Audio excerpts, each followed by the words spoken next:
Creamer Media's Mining Weekly is speaking to Chris Griffith, the CEO of Goldfields. Chris, you have said that maximizing existing assets and pushing harder to get the very best out of what you have got at the moment is your current focus. Can you please elaborate on that? The one thing about being a new CEO to Goldfields, evaluating the strategy, the one thing I've seen and landed on is that actually the existing strategy of Goldfields is very solid by focusing on the assets and investing in the assets, by driving value, and by having capital discipline. So we'll maintain all of that. And on top of that, I said there's three focus areas for us as part of the new strategy. One is, as you correctly mentioned, driving out value out of existing assets. The second area of sort of additions to the strategy would be to leverage the ESG position that we have or built up. And thirdly is to maintain the value as we grow our production to 2.8 million ounces. I think we can maintain that level of production and we'll differentiate ourselves from some of the other mid-tier gold producers.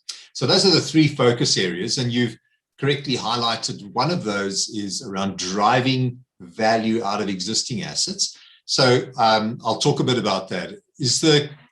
It's always going to be the best place to get value, Martin, is you've already invested the capital, you've got all the people there, you know how to operate there. And so if you were going to get X out of an asset and you can squeeze that and drive it harder to get X plus 10 or 20 or 30%, it's always going to be the most value accretive thing that you can do for your company.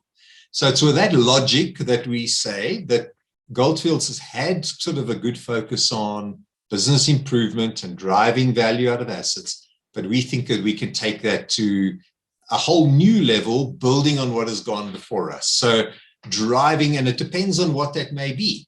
Different assets are going to have different opportunities, but it's going to be through both innovation, digital, technology, and people, and really understanding the value drivers and where the most difference can be made, and then chasing that difference. And given the range of different types of assets we have and the sort of different maturity of those assets, it'll be a bit different. But that's why, Martin, because we believe that that's the best place to start driving values in your own assets.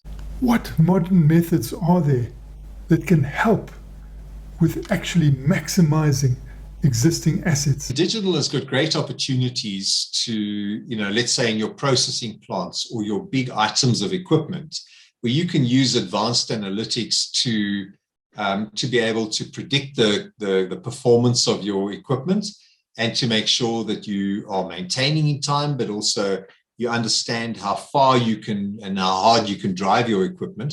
And that's just one example. And all the time, as we put in the digital backbones and we sort of take the next advances in digital, we see that it opens up new opportunities and new possibilities for us. So that's one of them, I guess.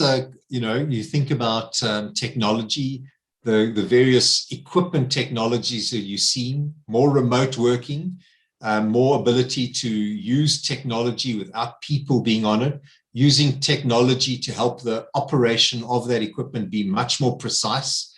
If you think about some of the long hole drilling that we have or the drilling in our open pits, technology has placed to help improve your precision, both to reduce costs, improve accuracy, improve stability of walls, improve fragmentation. So lots of great opportunities using technology, some of which we've got in place, some of which we can now take to new levels, and some of which is in the process of being developed that could help us. And becoming debt-free during this time, do you see that as important? I think always reducing your liability on debt is a good thing. At the moment, prices are high, but if all of a sudden, gold price dropped to $1,300, then the level of debt that we have on our balance sheet, let's say $1 billion, is much, much more difficult to pay back. So what you're seeing is, number one, we have reduced our debt on our balance sheet and will continue to do so. We have reduced our net debt to EBITDA position, so the strength of our balance sheet has improved, and the company is increasing its production and increasing the cash it generates. So we will be reducing our debt position anyway, and we think that that's an important thing to continue doing.